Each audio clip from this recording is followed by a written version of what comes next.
नमस्कार साथियों, स्वागत है आप सभी का एक बार फिर से आपके अपने इस YouTube चैनल पर। दोस्तों, आज की इस क्लास में हम आप सभी के लिए एक बार फिर उत्तर प्रदेश पुलिस भर्ती 2024 में यूपी जीके और जीके का एक दमदार सेशन देखने वाले हैं। साथियों, आज की ये क्लास जो होगी वो मोस्ट इम्पोर्टेंट क्लास होगी, जिसमें हम जीके के 36 प्रश्नों का अध्ययन करेंगे, जो आपके मोस्ट इम्पोर्टेंट प्रश्न हैं, प्रीवियस ईयर एग्जाम में पूछे गए। तो दोस्तों, अगर आज की इस क्लास की हम बात कर लें तो कुछ इस प्रकार से प्रश्नों का अध्ययन करेंगे। जैसे आप देख रहे हैं, मानव रक्त में प्लाज्मा की मात्रा कितनी होती है, इस प्रश्न के बारे में जानेंगे। इसका सही उत्तर क्या होगा, इसके बारे में जानेंगे। इसके अतिरिक्त कोयना हाइड्रो इलेक्ट्रॉनिक परियोजना कहाँ पर स्थित है, इसके बारे में भी जानेंगे। कोयना हाइड्रो इलेक्ट्रॉनिक परियोजना कहाँ पर स्थित है, इस राज्य के बारे में चर्चा करेंगे और इससे संबंधित बनने वाले प्रश्नों पर भी चर्चा करेंगे। चलिए दोस्तों, शुरुआत करते हैं आज की इस क्लास की। आप सभी से निवेदन है, एक बार से सेशन को लाइक और शेयर तथा अपने चैनल को सब्सक्राइब कर लीजिए। बढ़ते हैं, आज के क्लास की शुरुआत करते हैं। यदि दोस्तों आज की क्लास का पीडीएफ आपको प्राप्त करना है तो आपको टेलीग्राम ग्रुप है डीएस सर ऑफिशियल नाम से, डीएस सर ऑफिशियल नाम से टेलीग्राम ग्रुप है। यहीं पर आप इसको पीडीएफ को ज्वाइन कर सकते हैं, जो कि अनसोल्ड पीडीएफ रहेगा। यहाँ पर आपको रीजनिंग और जीके से संबंधित इंपॉर्टेंट नोट्स भी प्रोवाइड करवाए जाते हैं। शुरुआत करते हैं मित्रों आज के पहले प्रश्न से। आज का पहला प्रश्न आप सभी के सामने है, क्वेश्चन नंबर 1 कह सकते हैं इसको। तो लिखा है, सिंधु घाटी के लोगों की एक महत्वपूर्ण रचना निम्नलिखित में से किसकी मूर्ति थी। सिंधु घाटी के लोगों की अगर बात करते हैं साथियों, तो ऐसी कौन सी मूर्ति थी जो यहाँ के लोगों की एक महत्वपूर्ण रचना मानी जाती है। देखो साथियों, इसका सही उत्तर बनेगा नृत्य करती हुई बालिका की मूर्ति। दोस्तों, नृत्य करती हुई बालिका की मूर्ति कहाँ से प्राप्त हुई थी। क्वेश्चन ये भी तो बन सकता है, आपको बताना है ये कहाँ से प्राप्त हुई थी। तो इसका सही उत्तर बनेगा मोहनजोदड़ो। कहाँ से बनी थी, मोहनजोदड़ो से प्राप्त हुई थी। इस बात को याद रखेंगे। क्वेश्चन पूछ लेगा कब खोजी गई थी, तो सर 1926 में। देखो, खुदाई तो आपकी कब शुरू हुई थी, मोहनजोदड़ो की खुदाई हुई थी 1922 में शुरू। लेकिन दोस्तों, ये खोजी कब गई थी नृत्य करती हुई बालिका, ये आपकी खोजी गई थी 1926 में।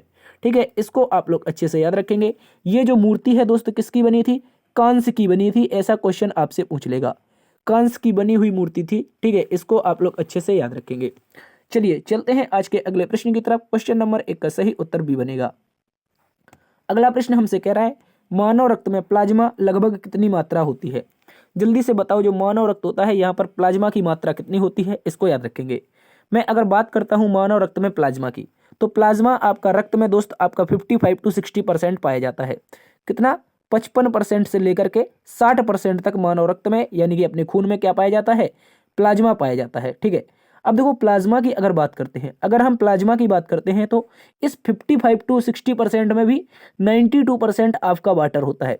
क्या होता है, पानी होता है, यानी कि वाटर होता है। इस तरह से आप लोग अच्छे से याद रखेंगे। तो आप कहेंगे सर पानी और प्लाज्मा का संबंध क्या है। देखो, प्लाज्मा का होता है एक प्रकार का पदार्थ होता है जो आपका पानी की सहायता से और खून में बनता है। ठीक है, क्योंकि जो हम पानी पीते हैं ये हमारा आरबीसी के द्वारा जो ऑक्सीजन होता है, पानी होता है, ये ढोया जाता है और इसी का निर्माण होता है प्लाज्मा का। और प्लाज्मा आपका 50 to 60% हमारे खून में होता है और इसमें 92% प्लाज्मा में, हम पूरे शरीर की बात नहीं कर रहे हैं, हम अपने प्लाज्मा की बात कर रहे हैं। प्लाज्मा का 92% आपका पानी पाया जाता है, इसको याद रखेंगे। ठीक है, बढ़ते हैं दोस्तों आज के अगले प्रश्न की तरफ। अगला प्रश्न, क्वेश्चन नंबर तो नहीं पढ़ा है लेकिन क्वेश्चन इंपॉर्टेंट है। कह रहा है, भारत का सबसे दक्षिणी छोर कौन सा है। दोस्तों, अगर भारत के सबसे दक्षिणी की छोर की बात करेंगे तो सबसे पहले हम आपके लिए कुछ इस प्रकार से अपने प्यारे भारत का मैप बनाने का प्रयास करेंगे। ठीक है, एक मिनट, यहाँ पर अपना प्यारा भारत हो जाएगा, इसको आप लोग अच्छे से याद रखेंगे। ठीक है, इसको मैं बनाने का प्रयास करता हूँ आप सभी के सामने। ठीक है, यहाँ पर हमारे कुछ ये राज्य हो जाते हैं और इस तरह से हमारा प्यारा भारत हमको दिखाई देता है।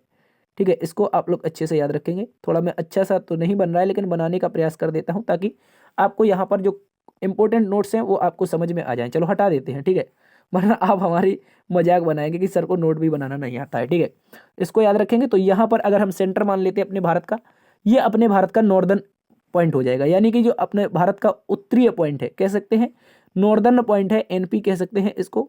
इसका नाम क्या है ये पूछ लेगा।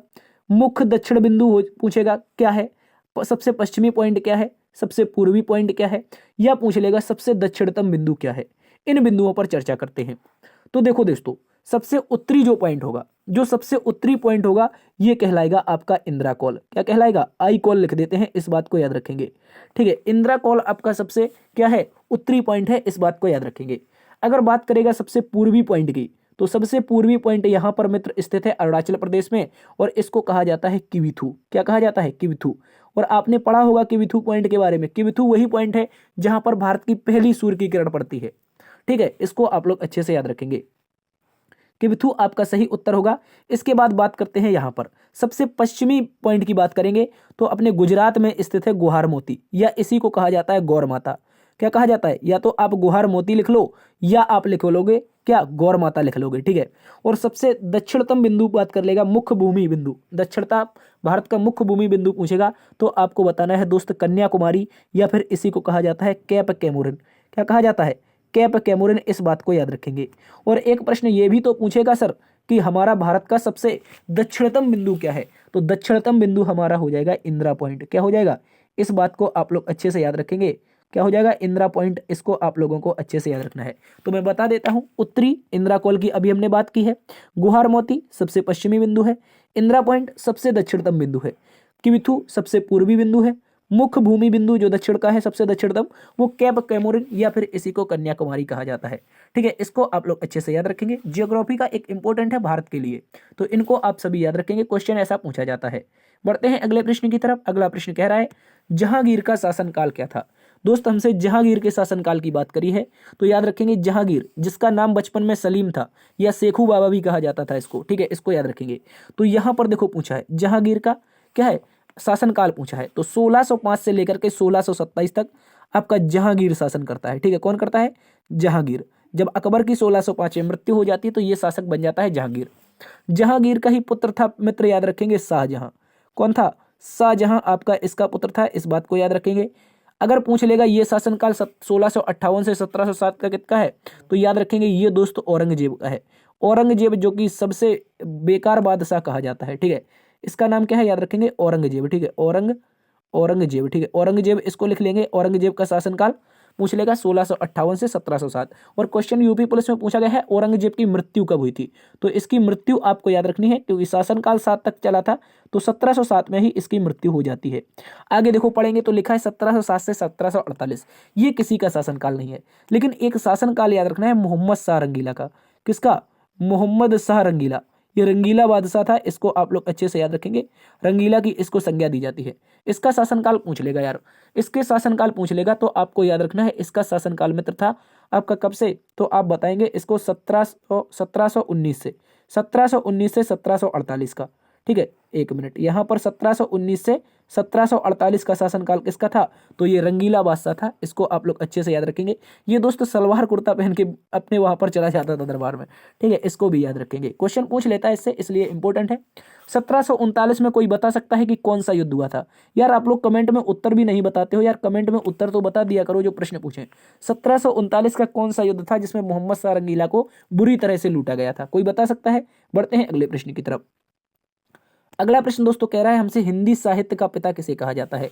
दोस्त अगर हम हिंदी साहित्य के पिता की बात करेंगे तो भारतेंदु हरिश्चंद्र क्या हो जाएंगे? आपके आधुनिक हिंदी साहित्य के पिता हो जाएंगे। इस बात को आपको अच्छे से याद रखना है। ठीक है, भारतेंदु हरिश्चंद्र सही उत्तर है। अगले प्रश्न की ओर चलते हैं।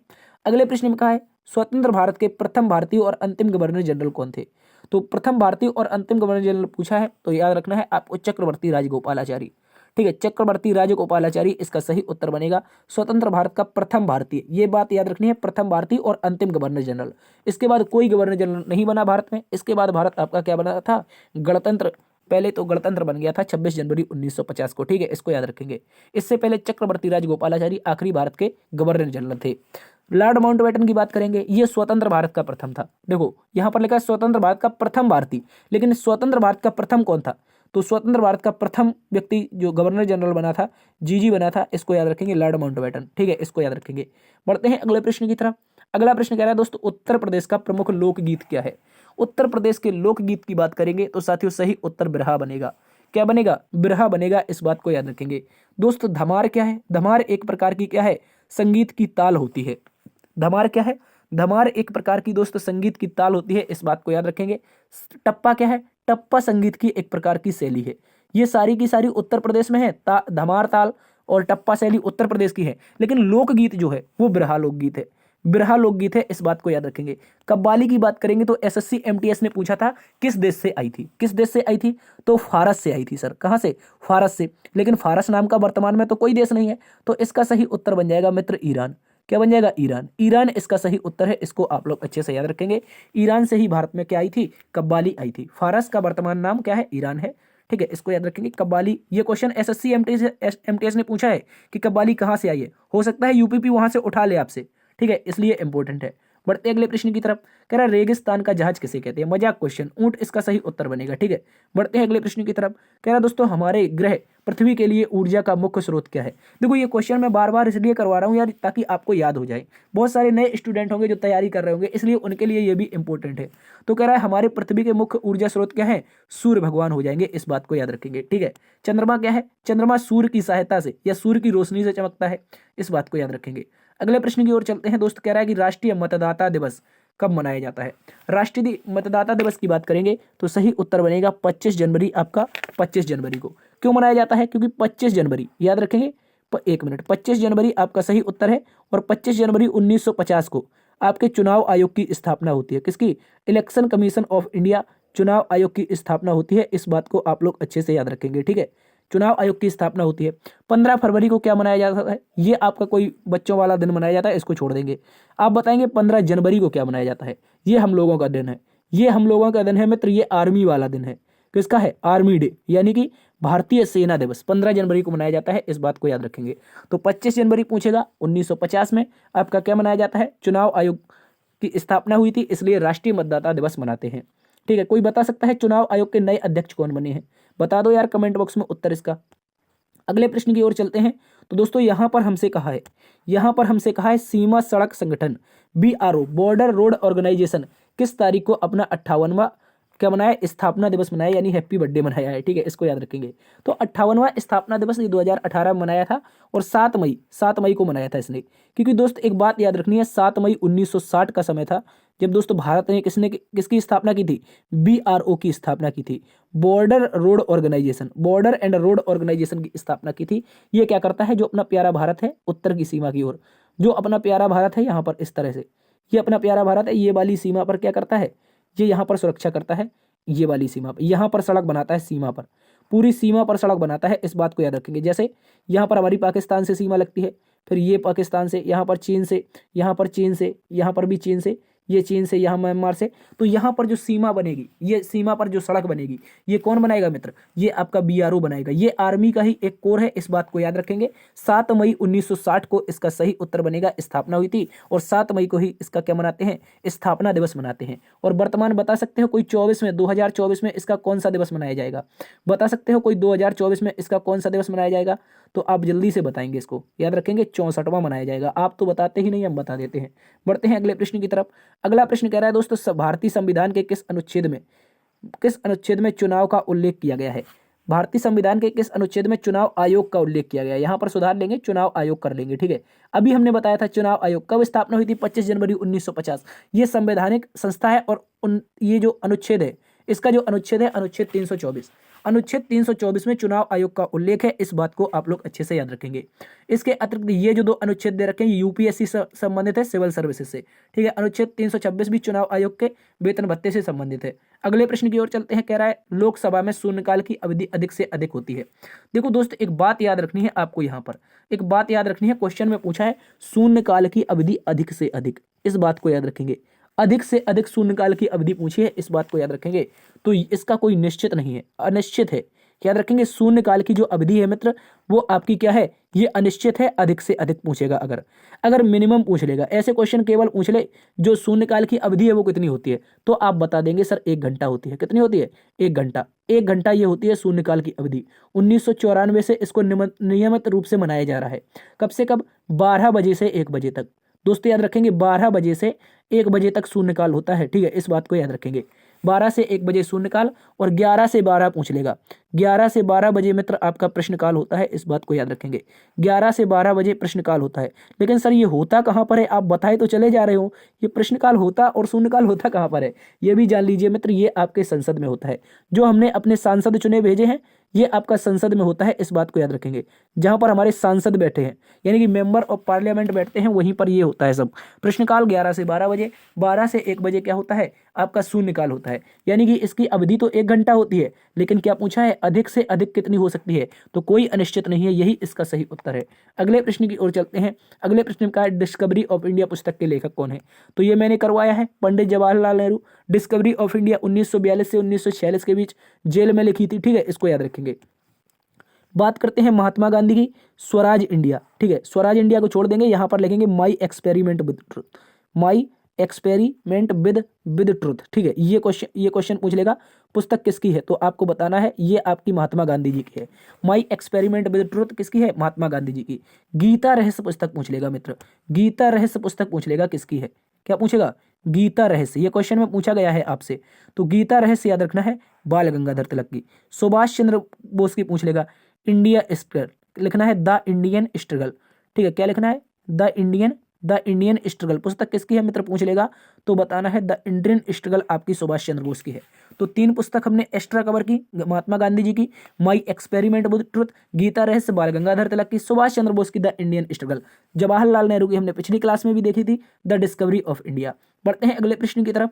अगला प्रश्न दोस्तों कह रहा है ऐतिहासिक विक्टोरिया पार्क, जिसे अब जंग ए आज़ादी पार्क का नाम दिया है, कहां पर स्थित है। ये यूपीपी 2018 में पूछा गया था। कब पूछा गया था, यूपीपी 2018 में, और इंपॉर्टेंट है, रिपीट होने की संभावना है क्योंकि इसका नाम बदल चुका है, ये मेरठ में स्थित है, ठीक है। विक्टोरिया पार्क था पहले, इसका नाम अब रख दिया जंग ए आज़ादी पार्क, क्योंकि स्वतंत्रता संग्राम जो था 1857 का, वो पहला यहीं से शुरू हुआ था, तो इसलिए इसका नाम जंग ए आज़ादी पार्क, ठीक है। पहले विक्टोरिया पार्क था, अब जंग ए आज़ादी पार्क है, इसको याद रखेंगे, ठीक है, इसको याद रखेंगे। इलाहाबाद में कौन सा है, ये आपका चंद्रशेखर आजाद पार्क, ठीक है। हमने बताया था जो अल्फ्रेड पार्क था उसका नाम बदल के क्या कर दिया है, चंद्रशेखर आजाद शहीद पार्क कह सकते हैं इसको, ठीक है।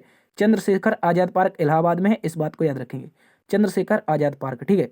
आप बताओ जलियांवाला बाग कहां पर है, अमृतसर में है, इस बात को भी याद रखेंगे, ठीक है। झांसी से किसने नेतृत्व किया था, तो रानी लक्ष्मीबाई ने।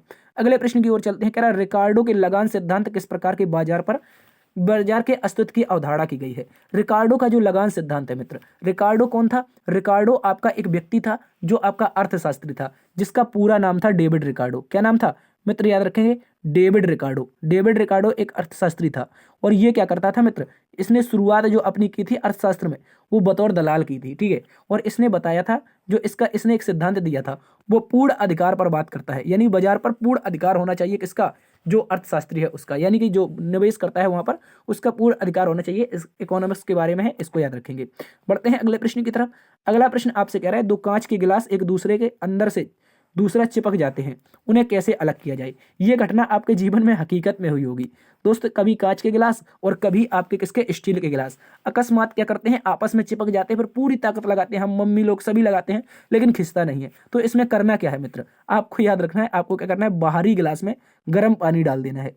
अगर आप बाहरी गिलास में गर्म पानी डाल देंगे तो बिना तोड़े फोड़े, बिना कुछ करे आपके ये क्या हो जाएंगे, आसानी से निकल जाएंगे। इस बात को आप लोग अच्छे से याद रखेंगे। ये घटना यार मेरे साथ हकीकत में हो गई थी। एक बार मैं और मेरी माताजी और मेरे पिताजी पूरे घर भर लगे रहे, किसी ने नहीं तोड़ पाया। लेकिन मैंने एक बार, जब मैं वहां पढ़ता था ऑफलाइन अपने सेंटर पे, तो वहां पर सर ने पढ़ाया था कि जब बाहरी गिलास में गर्म पानी डाल दें, लेकिन वो मेरे विचार में नहीं आया, मैंने गिलास तोड़ डाले यार, ठीक है। तो अब याद रखेंगे, आपको नहीं तोड़ देने, वरना आप मेरे जैसी गलती करें। आप बाहरी गिलास में गर्म पानी डाल देंगे, अगर दोनों गिलास चिपक जाते हैं तो ये कैसे हो जाएंगे, बिना टूटे पीटे अलग हो जाएंगे, ठीक है। बढ़ते हैं मित्र अगले प्रश्न की तरफ।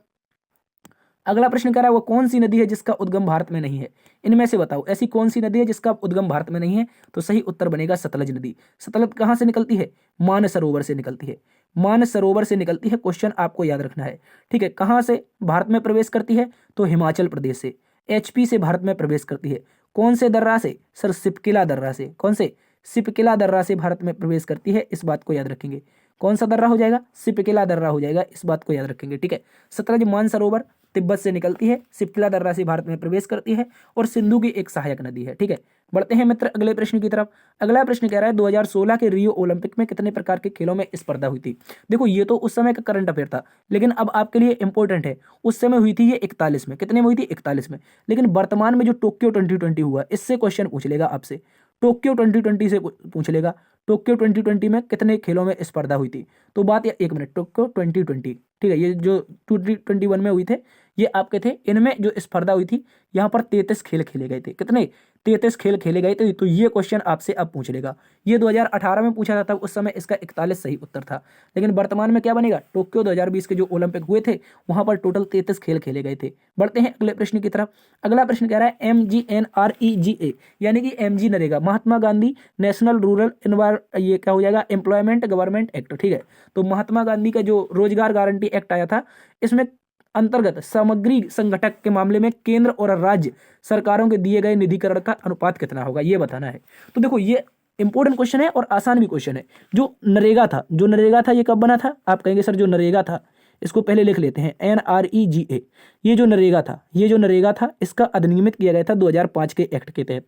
ठीक है, 2005 के तहत इसको एक्ट के यहाँ पर 2005 के एक्ट के तहत ये बना था और 2006 में, दोस्त याद रखेंगे 2006 में ये अपने यहाँ लागू हुआ था। 2006 में क्या है, लागू हुआ।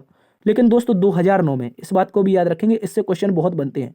2009 में क्या किया, इसको दोस्त आपके 2009 में क्या कर दिया, इसको MG नरेगा कर दिया। मतलब इसमें क्या है, महात्मा गांधी भी जोड़ दिया, तो ये MG नरेगा हो गया। ठीक है, इसके बाद यहाँ पर क्या हुआ, इसके बाद आपको एक बात याद रखनी है यहाँ पर, इसके बाद इसमें केंद्र और राज्य, यानी कि कुछ पैसा कौन देगा, सेंट्रल देगा और कुछ आपका स्टेट देगा। तो इनका पैसा कितना होगा, अगर देखो 100 रुपए का खर्चा आएगा, अगर 100 रुपए का खर्चा आएगा तो 75 रुपए आपका कौन देगा, केंद्र देगा, सेंटर देगा, और 25 रुपए आपका स्टेट देगा। ठीक है, इसको याद रखेंगे।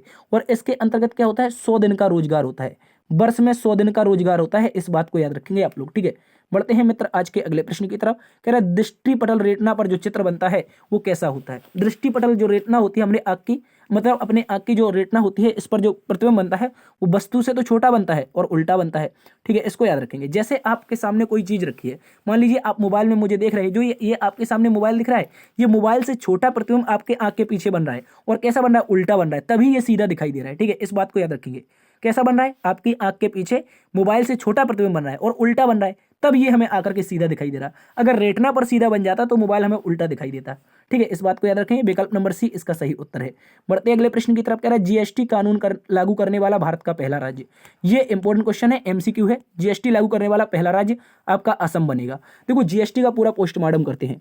GST सबसे पहले इस तरह से लिखेंगे, पहला देश, क्या पूछ लेगा, GST लागू करने वाला पहला देश कौन सा था, ये पूछेगा। तो उत्तर बताना है फ्रांस। क्या बताना है सर, फ्रांस बताना है। ठीक है, फ्रांस बताना है। इसके अतिरिक्त GST भारत में किससे लगी, तो 101वें कॉन्स्टिट्यूशनल अमेंडमेंट, यानी कि 101वां कॉन्स्टिट्यूशनल अमेंडमेंट, यानी कि संविधान संशोधन, इस तरह से याद रखेंगे। इसको डिब्बे में बंद कर देते हैं। इसके बाद भारत ने GST कहाँ से ली, तो भारत ने जो GST ली है वो कनाडा से ली है। कहाँ से, कनाडा से। इसको भी डिब्बे में बंद कर लो। इसके बाद कलर चेंज कर लो। इसके बाद GST जो है, यहाँ पर कितने प्रकार के टैक्स हैं, 5 प्रकार के टैक्स। ठीक है, 5 टैक्सेशन लगते हैं। GST क्या है, GST आपका अप्रत्यक्ष कर है, ये क्वेश्चन पूछ लेगा, अप्रत्यक्ष कर। ठीक है, अप्रत्यक्ष कर। इसके बाद वैट के बारे में अभी आगे बताएंगे। कनाडा से भारत ने ली है 101वां संविधान संशोधन है और 1 जुलाई, डेट याद रखनी है, क्वेश्चन पूछेगा, 1 जुलाई 2017 को पूरे देश में लागू हुई थी। 1 जुलाई 2017 को पूरे देश में लागू हुई थी। ठीक है, इसको याद रखेंगे। तो हमने सारे के सारे GST से क्वेश्चन कवर किए। और पहला राज्य कौन था, असम था। तो सारे के सारे क्वेश्चन कवर हो गए। GST एक अप्रत्यक्ष कर है। पहला देश फ्रांस था जिसने 1954 में लागू की थी। पूछ लेगा कब की थी, तो 1954 में। 101वें संविधान संशोधन के तहत कनाडा के देश से भारत ने GST ली है। 1 जुलाई 2017 को भारत ने यहाँ पर लागू की है और 2016 का अधिनियम था। 5 प्रकार के टैक्स लगाए जाते हैं, अप्रत्यक्ष कर है। असम ने पहला राज्य था। ठीक है, इसको याद रखेंगे। अगले प्रश्न की ओर चलते हैं। कह रहा वेट, वेट का पूरा नाम क्या है। देखो वेट एक प्रकार का क्या है, टैक्स है। वेट एक प्रकार का टैक्स है और ये क्या है, इनडायरेक्ट टैक्स, यानी कह सकते हैं अप्रत्यक्ष कर। अप्रत्यक्ष कर है और ये इसका पूर्ण रूप होता है वैल्यू एडेड टैक्स। क्या होता है, वैल्यू एडेड टैक्स। अगले प्रश्न की ओर चलते हैं। अगला प्रश्न कह रहा है दोस्तों, कोयना हाइड्रो इलेक्ट्रॉनिक परियोजना किस राज्य में है। तो कोयना जो नदी है वो महाराष्ट्र में बहती है और कोयना हाइड्रो जो आपका इलेक्ट्रॉनिक परियोजना है ये कोयना नदी पर ही स्थित है। कहाँ पर है, महाराष्ट्र में। ठीक है, इसको आप लोग अच्छे से याद रखेंगे। MH इसका सही उत्तर बन जाएगा। ठीक है, कोयना नदी पर कोयना हाइड्रो पावर प्लांट आपका स्थित है, इस बात को याद रखेंगे। ठीक है मित्र, चलते हैं अगले प्रश्न की तरफ। अगला प्रश्न कह रहा है किस व्यक्ति के नाम पर भारतीय सिनेमा का सर्वश्रेष्ठ सबसे प्रतिष्ठित अवार्ड दिया जाता है। देखो दोस्तों, ये दिया जाता है दादा साहब फाल्के के नाम पर। दादा साहब फाल्के पहले व्यक्ति थे जिसने भारत में सिनेमा की शुरुआत की थी। सिनेमा की शुरुआत किसने की थी? दादा साहब फाल्के ने की थी। ये जानी जाती हैं स्वर कोकिला के नाम से। इनके नाम से भी अभी पुरस्कार दिया जाने लगा है, लता दीनानाथ मंगेशकर अवार्ड। ठीक है, इनको भी याद रखेंगे। तो दादा साहब फाल्के फिल्मी दुनिया के सबसे बड़े पुरस्कार के नाम से जाने जाते हैं। और फिल्मी दुनिया में जब भारत में जो फिल्म नहीं थी तो भारत में फिल्म लाने का श्रेय जाता है दादा साहब फाल्के को। ठीक है, और 1913 में मित्र इन्होंने पहली फिल्म बनाई थी, मूक फिल्म थी राजा हरिश्चंद्र। ठीक है, बढ़ते अगले प्रश्न की तरफ। अगला प्रश्न कह रहा है मानव वयस्क में हड्डियां कितनी होती हैं? 206 सही उत्तर है। शिशु में कोई बता सकता है कितनी होती हैं? शिशु में बताओ कितनी होती हैं। देखो अभी तक हम 300 पढ़ते आ रहे थे, लेकिन इसको करेक्ट किया है आपके जो अभी बीटीसी की परीक्षा हुई थी। किसकी? बीटीसी की पिछले वर्ष परीक्षा हुई थी, तो उसमें 272 माना गया था। शिशु की जो परीक्षा होती है, सॉरी जो शिशु की हड्डियां होती हैं 272 मानी थी, लेकिन हम बेसिकली कितनी जानते हैं? 300 जानते हैं। वयस्क में कितनी है? 206 है। अगले प्रश्न की ओर चलते हैं। कह रहा पुलिस स्मरणोत्सव दिवस कब मनाया जाता है? पुलिस दिवस कब मनाया जाता है? तो सही उत्तर बनेगा 21 अक्टूबर। ठीक है, 21 अक्टूबर को पुलिस स्मरणोत्सव दिवस मनाया जाता है। ठीक है, क्योंकि हम पुलिस की तैयारी कर रहे हैं मित्र, तो हमको ये याद तो रखना ही पड़ेगा। इसके अतिरिक्त देखो 16 अक्टूबर की बात करें, खाद्य दिवस मनाया जाता है, इस बात को याद रखेंगे। विश्व खाद्य दिवस 16 अक्टूबर को मनाया जाता है। और खाद्य संग्रहालय का जो मुख्यालय है ये आपका इटली के रोम में है। यहाँ पर लगाएंगे 24 अक्टूबर इंपॉर्टेंट है, यूएनओ दिवस मनाया जाता है। 24 अक्टूबर 1945 को यूएनओ की स्थापना हुई थी, इसलिए 24 अक्टूबर को यूएनओ डे। हमसे पूछा है पुलिस दिवस, तो 21 अक्टूबर सही उत्तर है। अगले प्रश्न की ओर चलते हैं। कह रहा है दोस्तों भारत में पंचायती राज की त्रिस्थिति व्यवस्था का अनुमोदन किस समिति द्वारा किया गया था? देखो पंचायती राज जो है जिला, ब्लॉक और ग्राम, तीन प्रकार के रूप में लागू है। यहाँ पर सबसे नीचे क्या है? ग्राम होगा, ऊपर आपका ब्लॉक होगा। इस तरह से हमने एक दिन और बताया था, ऊपर आपका जिला होगा। जब आपके सरपंच के चुनाव होते हैं, यानी कि आपके गांव में जब प्रधानी के चुनाव होते हैं, तो 3 वोट डालते हैं आपके माता पिता। आप उनसे पूछ रहे हैं माता पिता जी से कि आप कितने वोट डालते हैं एक बार में, तो 3 वोट बताएंगे वो। एक आपका ग्राम का यानी कि प्रधान के लिए, एक ब्लॉक में जो वो बनता है बीटीसी सदस्य बनता है बीटीसी, उसके बाद एक जिला पंचायत के लिए 3 वोट डालते हैं आप लोग। ठीक है, तो इसका मतलब सही उत्तर क्या बनेगा? बलवंत राय मेहता समिति ने त्रिस्तरीय पंचायती राज व्यवस्था की बात की थी। जबकि अशोक मेहता समिति जो कि 1976 से 17 में बनी थी, इसने 2 स्तर पर इसकी बात की थी। ठीक है, ये भी पंचायती राज व्यवस्था से संबंधित है। दोस्त क्वेश्चन पूछ लेगा अशोक मेहता समिति किससे संबंधित है, तो बताना है पंचायती राज व्यवस्था से संबंधित है और 2 स्तर पर पंचायत लागू करने की बात करती है। अगले प्रश्न की ओर चलते हैं। कह रहा है फ्रांस की मुद्रा क्या है? देखो फ्रांस की जो प्राचीन मुद्रा थी वो फ्रैंक थी, लेकिन इसने अब इसको बंद कर दिया, ये यूरो को चलाता है। फ्रांस किसको चलाता है? यूरो को। तो फ्रांस की मुद्रा आपको याद रखनी है यूरो। ठीक है, इस बात को याद रखेंगे। पहले फ्रैंक थी, अब ये सही उत्तर नहीं है। अगले प्रश्न की ओर चलते हैं। कह रहा मोहनजोदड़ो का सबसे बड़ा भवन कौन था? मोहनजोदड़ो में जो सबसे बड़ा भवन मिला था वो अन्नागार था। क्या मिला था? अन्नागार जहां पर विशाल जो आपके जो क्या थे अनाज थे उसको रखने का स्थान, जैसे कह सकते हैं गोदाम, जो गेहूं वगैरह होते हैं गोदाम, इस प्रकार का मिला था अन्नागार। तो देखो यहाँ पर धन्यागार लिखा है यार, इसको आप लोग बना लो चाहे अन्नागार, अगर इसको गलत मान लेंगे तो विशाल स्नानागार सही उत्तर बनेगा, लेकिन सबसे बड़ा याद रखना है अन्नागार ही था। क्या था? सबसे बड़ा अन्नागार था। बढ़ते हैं अगले प्रश्न की तरफ। अगला प्रश्न कह रहा है दोस्तों भारत में लौह अयस्क का निर्यात मुख्यतः किस देश को होता है? सर्वाधिक लौह अयस्क दोस्त हम किसको बेचते हैं? जापान को। हमने पिछली क्लासेस में आपको ये करवाया है। ठीक है, आज की क्लास मित्र यहीं पर समाप्त होती है। आशा करते हैं आज की क्लास आप सभी को पसंद आई होगी, आप सभी ने इसको अच्छे से एंजॉय किया होगा। यदि पसंद आई है तो लाइक, शेयर और अपने चैनल को सब्सक्राइब कर लीजिए यदि अभी तक सब्सक्राइब नहीं किए। देखते रहिए आपका अपना परिवार लर्न विद DS सर। मिलते हैं नई क्लास में, तब तक के लिए अपना ख्याल रखना। जय हिंद, जय भारत।